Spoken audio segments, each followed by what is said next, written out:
This episode of Neo Reality Collective is brought to you by The Everyday Fan. Check out their content and a passionate group of content creators getting together to create content for the growing community of pop culture, fan base, fandoms, and especially sports such as football, basketball, baseball, professional wrestling, and MMA fantasy sport. Control your content and share your story around the world today. The Neo Reality Entertainment brand expands with a relaunch of the Neo Reality Collective Pop Culture News Talk. Your host, Eric Brown, gives his insights and thoughts in the ever-expanding news world of comic books, professional wrestling, gaming, TV, and movies. Be sure to donate to the brand and keep up to date with additional content on YouTube channels such as Neo Reality Entertainment, NRE The Wrestleverse, and NRE Pop Culture Omniversa.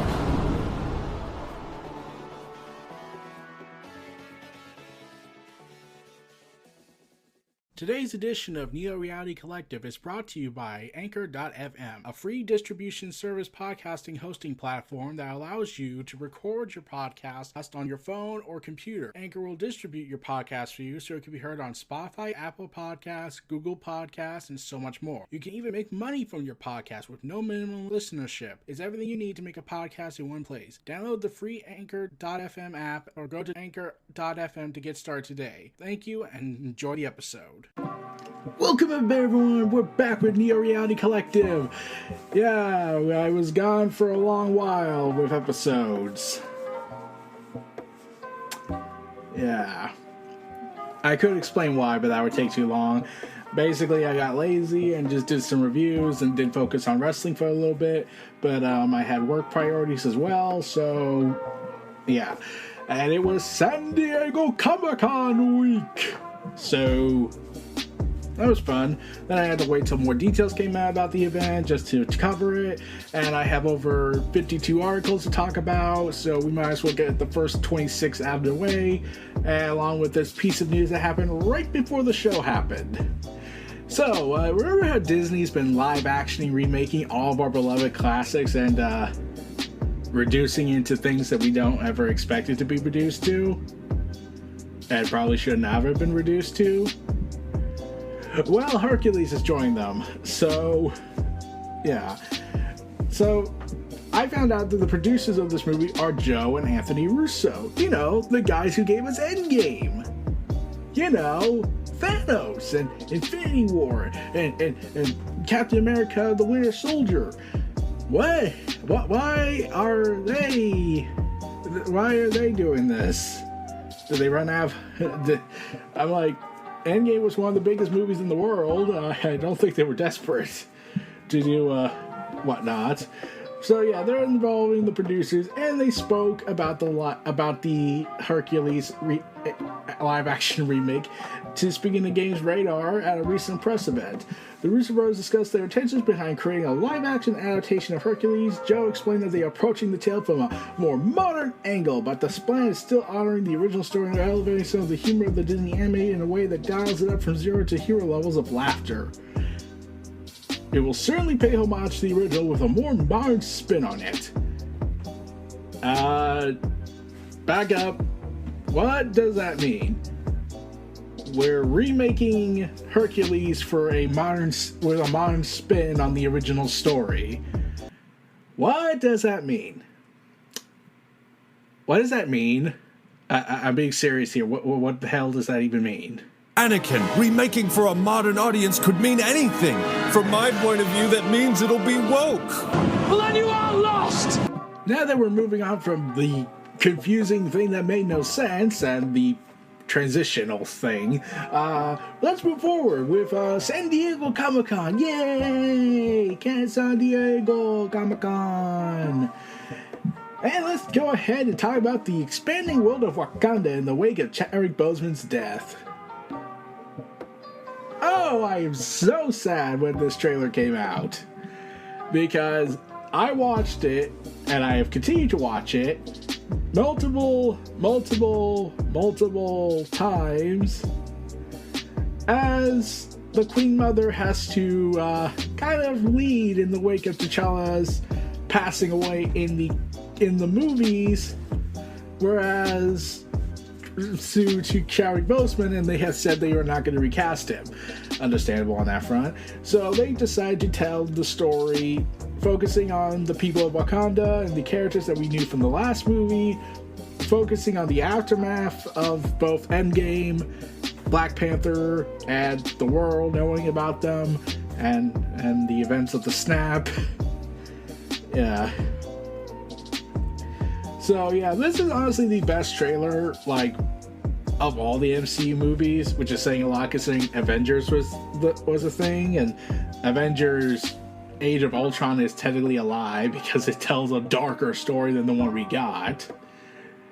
And yeah, Ryan Coogler decided to reveal Namor the Submariner, the King of Atlantis in the Marvel Comics universe. In this universe, he is the king not of Atlantis, but of a Mesoamerican style Aztecian society underwater.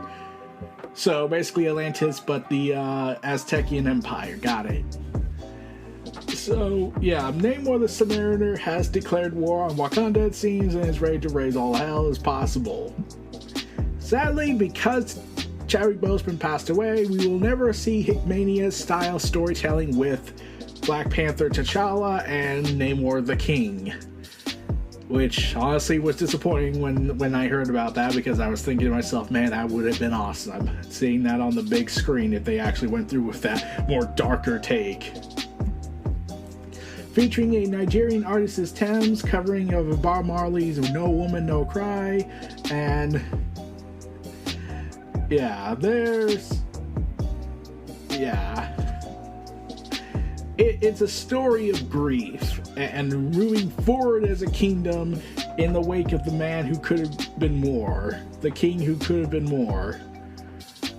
So there is a thing that we might see someone take on when we see someone take on the mantle of Black Panther, we don't see who. I think they want to keep it a little bit of a surprise, even though a lot of people kind of suspect it's Shuri, because in the comic book she was that, and she did rule Wakanda for a time with T'Challa. So, yeah. Oh, and Ironheart was in this, so we're seeing the birth of Ironheart. So, yeah, it was an emotional trailer for many. And it was very Avatar-esque for me. Like, I saw the Avatar Way of Water trailer, and I was like, that kind of gives me that same vibe. I don't know why, and it scares me. I don't know why. Stop scaring me. So anyways, with that going on, Marvel also has announced a series of stuff, such as the entire Phase 6, 5, and 6 movies, including the long-awaited Fantastic Four movie. Although we don't have any details on cast and crew, the report came out that they will be setting to release Fantastic Four into theaters on November 8th, 2024. Spider-Man director John Watts was originally set to take the reins, but backed out for reasons he said that, because he was kind of drained from the superhero stuff, so yeah. And if you saw Multiverse of Madness, well, it's not going to be that actor probably, because he was killed brutally by Wanda, and that was a different universe. But now they've officially dubbed it the Multiverse Saga, and not only that, they are joined by 2 other Avenger films, the Kang Dynasty and the Secret Wars event.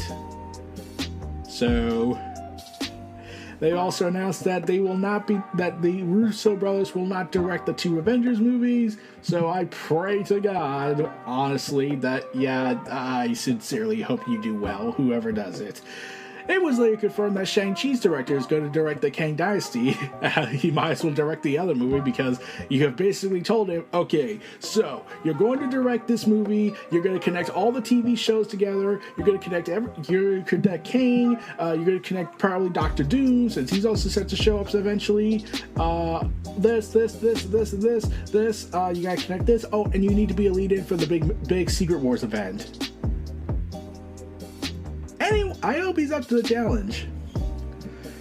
Not only that, they have announced a series of shows and movies for Phase 5 set for release dates: Secret Invasion, Spring 2023, Guardians of the Galaxy Volume 3, May 5th, 2023, Loki Season 2's 2023 Summer, Echo, Summer, Blade, 2023 November 3rd, Ironheart, Fall 2023, Agatha, Coven of Chaos, Winter 2023 or to 2024 earliest, Captain America, The New World Order, May 3rd, 2024, Daredevil Born Again, yeah, he's back, Spring 2024, and The Thunderbolts, July 26, 2024. To be quite honest, this is very busy. Oh, and we're going to bring back Charlie Cox and Vincent D'Onofrio, as both the Daredevil and the Kingpin, so get ready for that insanity. Also, let's see, moving on to that, they also screened the first Guardians of the Galaxy Volume 3 footage, and apparently the Ravagers are now having a reunion with Peter Quill and all that insanity. And we're gonna see the High Evolutionary and the return and the arrival of Adam Warlock. Meanwhile, there's also a first look at Quantumania, and it seems we're gonna get Modark and Kang ready to raise all ruckus. So, good luck with that.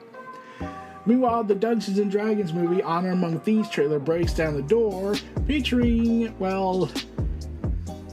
after a slight title announcement, starring in the film is Chris Pine as a bard, and I can't pronounce this other guy's name, as a paladin, but not much is known about who they are, just their classes, which were revealed in the posters at Comic-Con. It's not known whether they're drawing from the extremely expansive D&D mythos, or they're entirely new distinct characters. Well, considering how expansive the D&D universe is, which is saying a lot, I want to say it's going to be its own tale, just borrowing the name for the most part, and some elements. Heading into theaters, March 3rd, 2023. Oh, and the Black Adam trailer came out. The Rock is in it. He's awesome as always, and is raising all sorts of you-know-what with his power of thunder, along with Shazam Fury of the Gods, bringing the whole family back together. Yeah! And Zachary Levi, aka Shazam, is currently going through an existential crisis.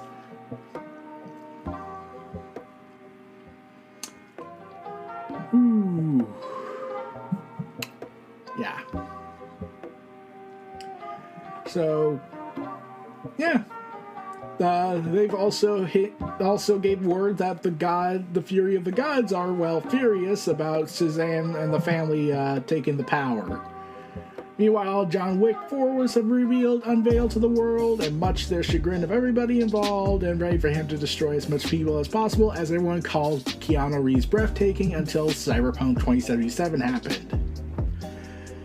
Also, we get Teen Wolf the movie, first trailer at the event. Then we get the movie director of Dungeons & Dragons revealing his perfect origin story.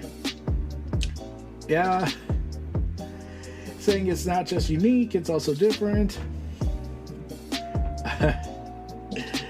Saying this, I've been an avid player since I was 14 years old, and I was an actor on the show Freaks and Geeks. And my character was a geek. He was a huge fan of Dungeons & Dragons. I had known perpetually about it, so I decided, being the young method actor that I was, to play a campaign with the fellow cast members, and immediately I fell in love with the world. So John Francis Daly became D&D fan after the events of Freaks and Geeks. My God, we saw a director in the making. Also, Netflix's The Sandman came out in trailer, set to premiere on August 5th on Netflix worldwide. Neil Gaiman. Neil Gaiman, everyone. Oh, and there's a new show coming to AMC, centered around New Orleans for most of Louis' story, a clear departure from the books, called Interview with the Vampires.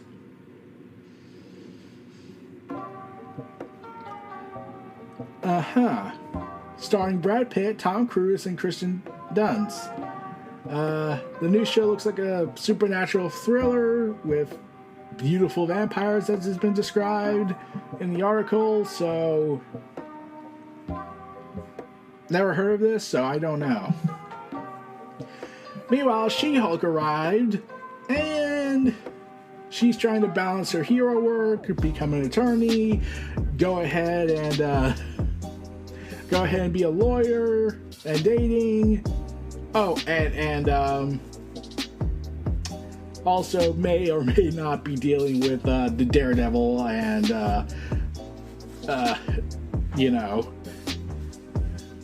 everyone. Also, it's been revealed that Wong is in this show, so he's clearly like, I have entered this universe because I am bored. That, and I'm kind of on the verge of disowning Doctor Strange for his repeated attempts to destroy reality.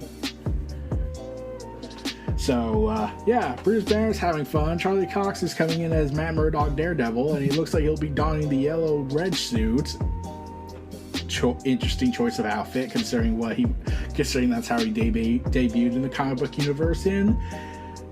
It doesn't fit, but it's iconic for some reason. But yeah. Also, Lord of the Rings of Power unveiled his big trailer, and my God, is it epic looking. Let's just hope it is good, because it has to compete with the most deadliest force of power in the universe, House of the Dragons. My God. Wait. So, yeah. House of the Dragons versus Lord of the Rings, the Rings of Power. So they came out with a trailer and showcased a whole bunch of insanity in the fall and the beginning of history of the Anarchy event that led to in British history, because a woman was being given the heirship to the throne, which, is the most unorthodox thing man can do. Most unorthodox. So, yeah. So, remember that Rick Grimes movie that was going on? They were planning to make a trilogy of movies for Rick Grimes. Yeah, that's a miniseries now. Yep. And Michonne's coming back for this. The end of an era.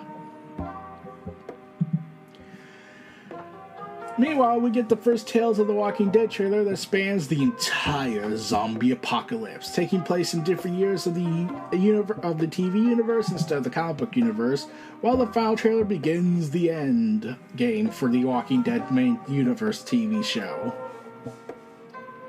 So, yeah, 8 episodes remain. Get ready for that. Meanwhile, the Next Generation reunites in Star Trek Picard Season 3, as Star Trek Strange New Worlds and Star Trek Lower Deck will have a crossover episode. Yeah, that's the thing. Meanwhile, Marvel picked the worst show to accidentally put Regin Paul Page in the cast list. That happened. So... Marvel quickly realized his error for Secret Invasion and realized the error after publication's report on the casting list and set out swift correction.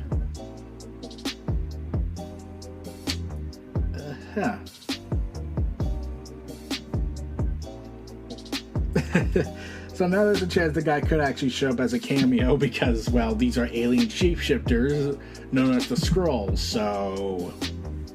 yeah. Might be a bit of a problem right there. Meanwhile, Lord of the Rings, The Rings of Power is a mega epic that will recontextualize the franchise. I see. How long is it? Oh. They've committed to 50 hours of television over 5 seasons. We're doomed.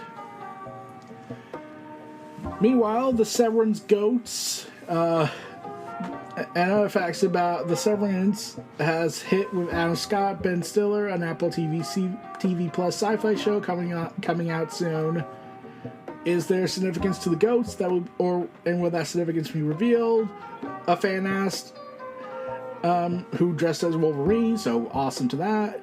And then creator Dan Erickson said, yeah, but did not elaborate further.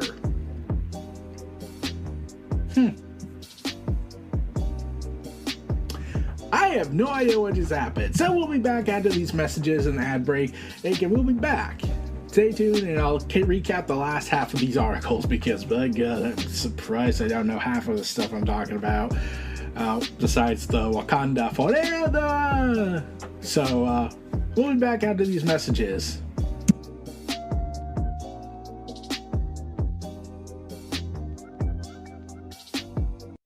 Okay, everybody, let's finish this off. So, as San Diego Comic-Con continues, Shudder's Queen for Fears looks thoughtful and wildly entertaining, according to Gizmodo. So, yeah, this is coming out. It's an LGBTQ documentary series executive produced by Hannibal's Brian Fuller, arriving in September. The documentary, when it was intended, was a movie. As we got further into the interviews and all these different people's point of views on horror stories and how they saw themselves in different ways, represented by monsters and psychopaths, we realized that 90 minutes was just not enough to cover all that material. So Shudder, in support of us, said that we should become a multi-episode series. Every episode has a thematic unifying idea. The first episode is about queer storytellers, the foundational queer storytellers that created the horror genre, including the screenwriters who penned Hitchcock films and Frankenstein directors James Whale, as well as figures in literature like Mary Shelley, Bram Stoker, and Oscar Wilde. The second episode is exploring thematics that we all relate to, whether it's werewolves or cat people or body snatchers or zombies. It starts to build a vocabulary of the audience of, yes, we've all looked at these movies as scary films, but there's something much deeper and personal, all about the impacts they've had. So, this is going to be a 4-part episodic series that basically covers everything of horror. Meanwhile, Evil's Kajit Herbers on why a chaotic and unhinged Christian is her favorite version of the character. Yep. That's a thing. New episodes will arrive on Sundays on Paramount Plus. I never watched that show. And Chucky Season 2 promises diabolical delights galore. I'm actually surprised that is still on the air. I mean, like, all I recall is NXT bringing it up on Halloween Havoc, and that was a thing. And I'm surprised they did not go all in on the whole Rex Steiner thing. But besides that was about it. Also, Hulu's The Orville will soon be available for streaming on Disney Plus after making the announcement on Sci-Fi Series' San Diego Comic-Con panel. So those who watch The Orville will be excited to see that. I've never watched it. Meanwhile, for All Mankind, the alternate reality that looks like ours, but the one big fork in the world is that the United States lost the space race to the Soviet Union, and yeah, they're trying to get there at Mars. So get ready for the space race to go all in on this. Meanwhile, National Treasure Edge of History brought heist hijinks and a sneak tease to Comic-Con. Disney Plus brought the cast of the National Treasure Edge of History to San Diego Comic-Con for the first look at the series to hit the streamer platform. Surprisingly, Nicolas Cage is not involved in this. Yep. I wouldn't have been surprised by that because Nicolas Cage wants to be in everything. Meanwhile, fantasy epic The Wheel of Time will return for a 3rd season on Prime Video after the big announcement at San Diego Comic-Con.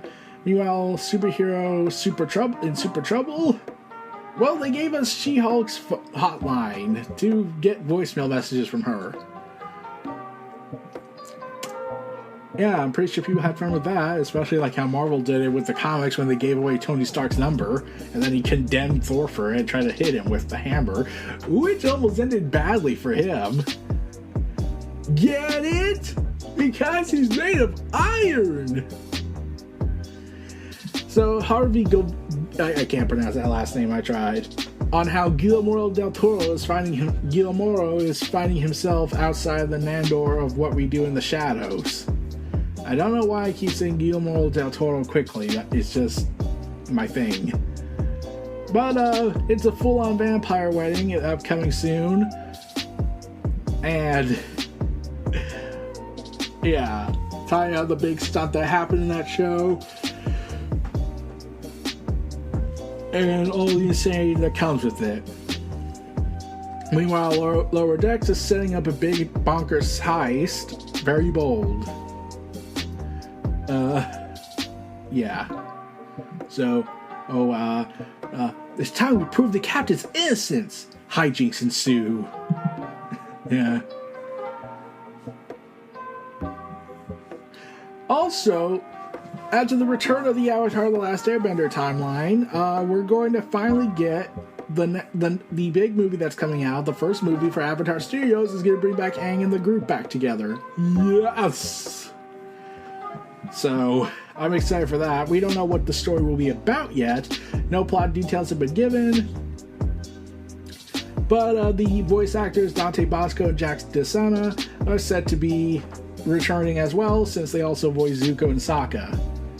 As such, insanity will ensue to the extreme, and probably cactus juice.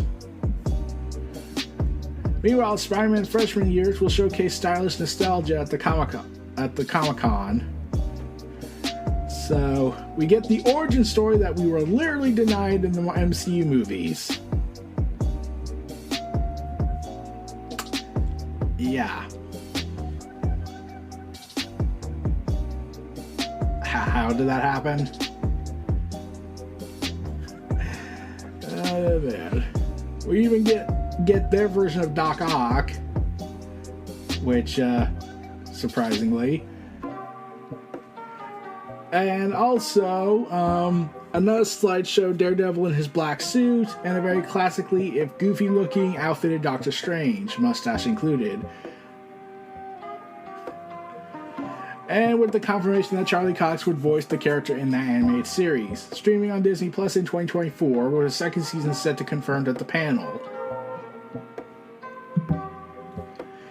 Meanwhile, X-Men 97 have returned, is set to come back, and we got a bunch of details coming out, specifically how we're going to have Magneto lead the X-Men, considering Charles Xavier is kind of dead. Sort of, I think. Yeah. Apparently, he's in the outfit that looks like he's clad into the, where Magneto turned away from his villainous actions and joined the X-Men during the first volume of New Mutants, and, well, he'll be the leader, and it seems like they're going to do the trial of Magneto to really give this redemption arc. Meanwhile, Marvel's Season 2 will be filled with all new heroes, Marvel's What If, and the studios disclosed that What If will get a Season 3. What if we will have a Season 3? So, get ready for that. Oh, and we got a trailer of the cute, adorable baby Groot. It's so adorable! Until he grows into a teenager, and then we have to scream. Meanwhile, as the universes continue to fluctuate, Zack Snyder is guest starring in Teen Titans Go! Pardon? He's gonna be on that thing? Oh god. I'm wondering how I'm gonna be surprised if DC is not tempted to make shots at him. Meanwhile, also, Opposite is getting a Halloween special after Season 3 just dropped and Season 4 already in production. Also, we get more updates on the Dragon Ball Super movie trailer set to release in America. And we're gonna get Berserker, the Berserker comic book that involves Keanu Reeves, because of course it does, is set to have an anime adaptation for Netflix. As Gremlins Secrets of Mowgli, whatever, looks like to be a delightful addition to its iconic franchise, the long-awaited animated prequel series based on Joe Dante films arrive on HBO Max next year. My god. And And, yeah, the cast and crew of Archer put on their annual Indigo Ballroom panel for the upcoming season 13 of Archer. And the absence of beloved cast member Jessica Walter with crazy stories. Man. You say what she's done in this?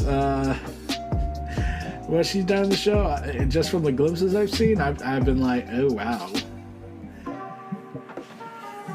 Meanwhile, Marvel has teased something the next big comic book events going on in the world, such as Captain America, Cold War, Fantastic Four going coastal, Spider-Man spins a dark web as Norman Osborn goes good. Yeah, that's the thing. Jonathan Hickman, the Jonathan Hickman man that was kicked out of, X-Men because they loved the story so much they didn't want to leave the first act. Well, Hickman has announced that Hickman is coming back with Valerie Oskidi, who's currently doing Judgment Day. And this is part of the next big thing panel. All Hickman would say they've been working on it for the past 3 years. The message will not sound like gibberish when the first issue comes out, he teased, saying this is probably my favorite thing I've written for Marvel. It's the Sandman for the Marvel Universe. And the caption is, what happens when the powers that be meet the natural order of things? By God. What could it mean? So... I'm curious as to know what it is. Some people suggest he might be doing the Eternals. Others suggest he's doing the Inhumans. We do know it's going to be cosmic stuff, but we don't know what it is. Also, the Power Rangers are teaming up with the Ninja Turtles again in the comic book. As the Last Ronin adventures will continue in a new comic book series called The Last Ronin: The Lost Years. But what about DC? What's going on with DC? Well, they announced that Dark Crisis is officially called Dark Crisis on Infinite Earths after issue 4. Yeah, you couldn't wait till after issue 4 to announce that change?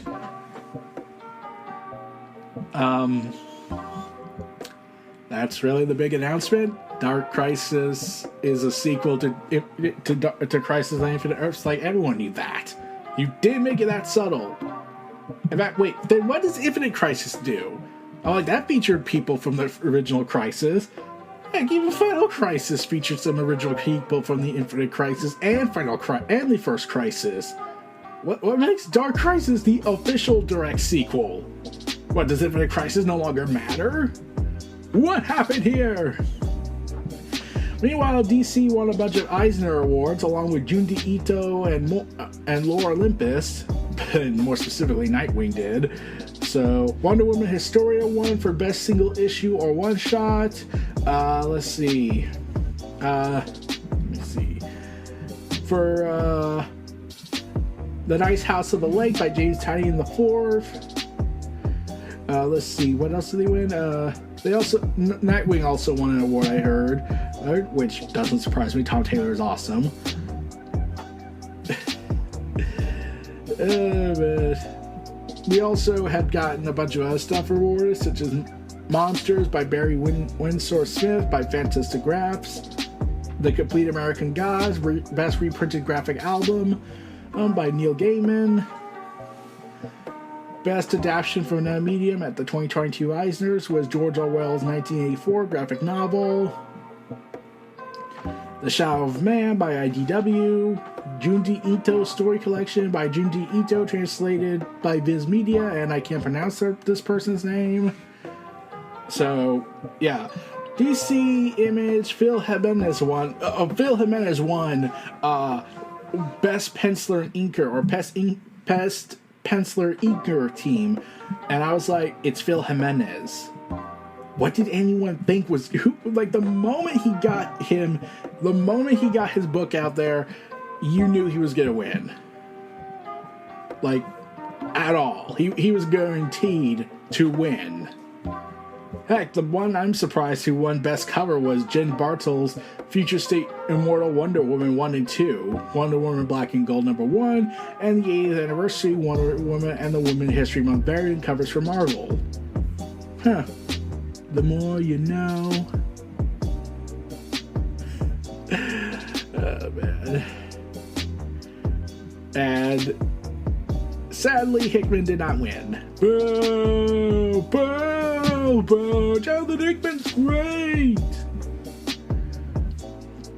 So, yeah, that was the Eisner Awards. So, that's about it, everybody. It's good to be back. I'll be trying to get back into the spirit of things once everything processes through and we get this episode done and finally finished. I'll see y'all again next time. This was Neo Reality Collective, hosted by Eric Brown. Feel free to check out my other content and stay tuned for more. And this episode was brought to you by our everyday friends of everyday fans.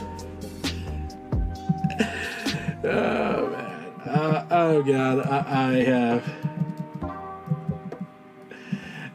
the everyday fans. Yeah. See y'all again next time, everybody. Take care. Be sure to donate to the brand and keep up to date with additional content on YouTube channels such as Neo Reality Entertainment, NRE The Wrestleverse, and NRE Pop Culture Omniversa.